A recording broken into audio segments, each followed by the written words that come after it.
This instructional video will demonstrate how to set up your new Kyocera M5521cdw printer.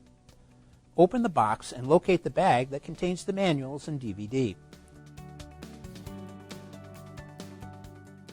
Be careful when lifting the machine out of the box. It is recommended that 2 people lift the printer out of the box. Place the machine on a flat, level surface. Open the right side door by pressing this latch and swing the door to the rear. Remove the security tabs from each of the toner containers by pulling down and toward yourself. Pull this piece of tape and then remove the cardboard.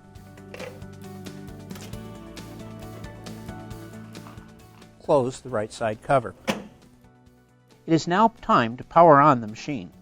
Select between the Power On and Wired Network Installation video, Power On and Wireless Network Installation video, or Power On and USB Installation video.